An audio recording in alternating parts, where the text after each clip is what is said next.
Doctor साहब, senator रज़ा रुबानी साहब कहते हैं कि इलेक्शन कमीशन अगर तारीख का ऐलान नहीं करता तो आइनी बहरान जो है मज़ीद पैदा हो जाएगा, क्या कहेंगे इस हवाले से? इलेक्शन कमीशन कर देगा मेरे ख्याल से ऐलान, लेकिन क्यों नहीं कर रहा, ये एक सवाल है और वो बिल्कुल मुनासिब सवाल है कि वो इलेक्शन कमीशन ऐलान क्यों नहीं कर रहा। तारीख का ऐलान ये है कि जनवरी के आखिरी हफ्ते में, हो सकता है अगले चंद दिनों में कर दें।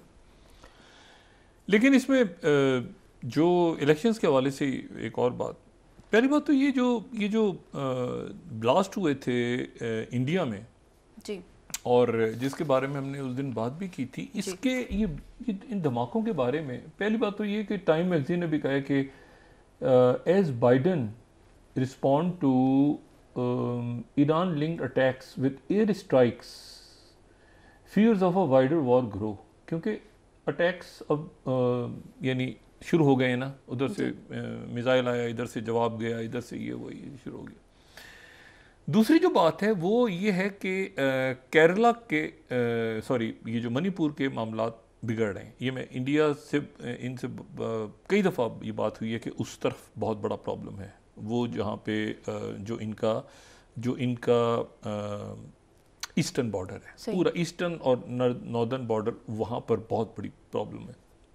वहाँ पे जो है वो आज एक ऑफिसर को मार दिया एक स्नाइपर ने, और ये 22nd स्लाइड में कोट कर रहा हूँ। लेकिन इसमें जो इशू है वो ये है कि ये कुकी स्नाइपर ने शायद मारा है। दक्कन हेरल्ड को अगर मैं कोट करूँ 30 स्लाइड, तो कुकी स्नाइपर ने वहाँ पे एक सीनियर पुलिस ऑफिसर को मार दिया मणिपुर में। और ये जो फिर उसके बाद ये नियर म्यांमार बॉर्डर, ये म्यांमार से ही, और म्यांमार बॉर्डर से एक और ख़बर NDTV कोट कर रहा है कि एक खातून को गिरफ्तार किया है, Norwegian passport in Manipur is Myanmar insurgent. वो म्यांमार से लड़ने वाली जंगजू खातून मणिपुर से गिरफ्तार हुई हैं नॉर्वे के पासपोर्ट के साथ। तो ये वहाँ के हालात बड़े अजीब से हैं। लेकिन ये जो दूसरा वाक़या हुआ है ना, ये जो जेनोवाज विटनेस, जो उस दिन मैंने बात की थी कि क्रिश्चियंस का एक प्रोग्राम हो रहा था और उसके अंदर धमाके हुए जी। ये धमाके में पकड़ा है जिस बंदे को, उसका नाम है डोमिनिक मार्टिन। अभी जो डोमिनिक मार्टिन है, ये 25वीं स्लाइड, ये कुछ थोड़ा सा इसको मैं देखें, इस पर तजिया क्या करना है, लेकिन बड़ी एक अजीब सी बात है कि वो ये कह रहा है कि उसने, पहली बात तो ये कि एक वो खुद ही क्रिश्चियन है, नंबर 1। नंबर 2, उसने एक कमरा जो है वो लिया, और ये जब ब्लास्ट हो रहे थे और ये बम बना, तो सारा उसने फेसबुक पे लाइव देखा। ये जैसे वो न्यूजीलैंड में वाकयात हुए थे ना, तो ये अब आप देखें कि ये अजीब एक सिचुएशन है कि फेसबुक पे लाइव देखा उसने। और ये जो पूरा सेटअप है ये 3000 रुपये में उसने बनाया। ये बॉम्बिंग्स, ये बम और कैसे धमाके होने, क्या होने, ये फिर मैं NDTV को कोट कर रहा हूँ कि serial blast accused spend just 3000 रुपये टू मेक बॉम्ब्स। 23वीं स्लाइड, मैं इसको नहीं अभी तक अंडरस्टैंड कर पा रहा, क्योंकि जो इंडियन एक्सप्रेस है वो ये कह रहा है कि ये जो बंदा जिसको पकड़ा है, man claiming to be behind Kochi blast, कि जो जेनोवाज विटनेस है वो भारत के खिलाफ थी। इसलिए मैं चूंकि भारत से मोहब्बत करता हूं तो मैं, लेकिन वो खुद उसका मेंबर है 16 साल। इसको जरा दोबारा दिखाएंगे इसी स्लाइड को। ये जो 24वीं स्लाइड है इंडियन एक्सप्रेस की, वो खुद 14 साल इसका मेंबर आया है। वो इसका मेंबर है जेनोवाज विटनेस का, जो हमें नीचे पैराग्राफ में नजर आ रहा है। वो अब पुलिस कस्टडी में है और उसने एक वीडियो पोस्ट करके जिम्मेदारी कबूल की, लेकिन वो 16 साल तक खुद मेंबर है। वो कह रहे हैं कि ये चूंकि भारत के खिलाफ थे इसलिए मैंने इनको उड़ा दिया धमाकों से। और ये जो हैं, ये जो मेन क्रिश्चियंस हैं उनसे एक अलग ग्रुप है जो एंड टाइम्स कह रहा है कि करीब आ गई हैं, ये भी उसका रुकन है। ये उसने ब्लास्ट उसमें कर दिया है, ये कह रहा है ये भारत के खिलाफ थे, ये भी क्रिश्चियन है, वो भी, ये भी उसी ग्रुप में रहा है, वो भी उसे।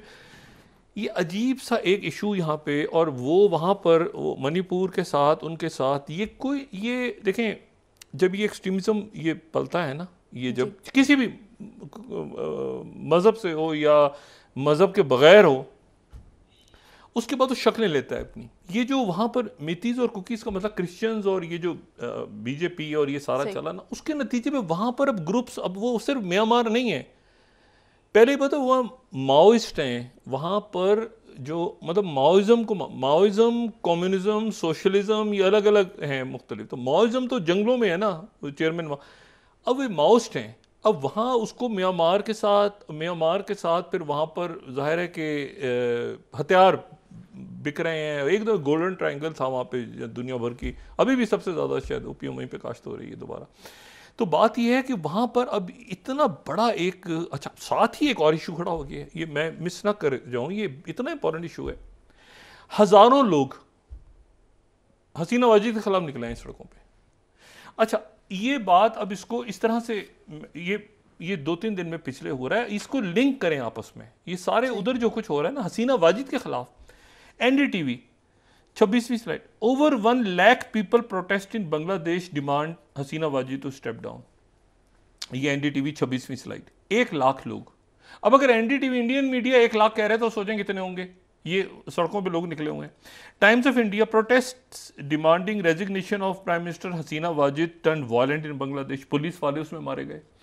अच्छा फिर उसके बाद राइटर्स कह रहे हैं कि opposition activist held over policeman's death in Bangladesh, police वाले मारे गए, लोग गिरफ्तार होने शुरू हो गए। तो वहाँ पर जो एक आप बिल्कुल ये मणिपुर और उसके साथ जो ये सारी जो 7 सिस्टर स्टेट्स हैं और म्यांमार है और ये उसके बाद साउथ ईस्ट जो एक्ट ईस्ट पॉलिसी थी और बांग्लादेश उस पर और ये, और अच्छा वहाँ पर लाखों लोग, अच्छा वो ही कह रहे हैं कि जी इनके अंडर, अब अजीब इशू है, उनके कानून में, उनके आइन में निगरान हुकूमत नहीं है, तो इलेक्शन हसीना वाजिद के अंडर होगा, उसको वो मान नहीं रहे। तो उन्होंने वहाँ मार धाड़ सड़कों पे हो रही है और इलेक्शन मुझे नहीं पता कैसे होगा, लेकिन बड़े, अगर इंडियन मीडिया 1 लाख लिख रहा है तो सोचें कितने लोग सड़कों पे हैं। अब उसमें वो लोग गज़ा के लिए भी बात कर रहे हैं, उसमें लोग हसीना वाजिद के लिए स्टेप डाउन करो, इस्तीफ़ा दो, एक अफरा तफरी वहाँ मची हुई है, एक मणिपुर में आग लगी हुई है अभी तक और वो उसको हमने ज़ाहिर है गज़ा की तरफ तवज्जो थी तो वहाँ से हटी, वो पुलिस वाले मारे जा रहे हैं वहाँ।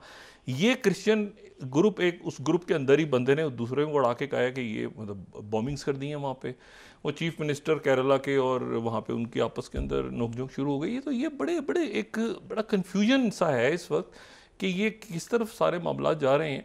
और ये अभी इसी दौरान जो है वो यूक्रेन में, ज़ाहिर है यूक्रेन तो मैंने पहले भी बात की थी कि बिल्कुल पस मंज़र में चला गया, तो पुतिन उसमें ये अगले 24-48 घंटों में देखते हैं कि हमास ने कॉल दी थी कि साउथ से यहूतीज़ खुद आएँ, और क्या इसमें नॉर्थ का और बाकी कोई फ्रंट इसमें खुलता है, और क्या अमेरिका जो है वो इंतज़ार करेगा कि हमारी बेसिस के ऊपर अटैक्स होते रहे मुख्तलिफ जगहों से, और मतलब ईरान से तो नहीं हो रहे हैं ना, ईरान से सेल्फ नहीं हो रहे, हुतीस कर रहे हैं, हिजबुल्लाह कर रही है सब, लेकिन ईरान ज़ाहिर है, ईरान और तुर्की और बाकी ममालिक, सारे अरब ममालिक ने सारी, तो ये अब एक बड़ी सिचुएशन ऐसी है कि 24-48 घंटों में देखना है कि क्या ये जंग आगे फैलती है जो फैल चुकी है या ये किसी तरह यहाँ रोकने में हम कामयाब हो जाते हैं।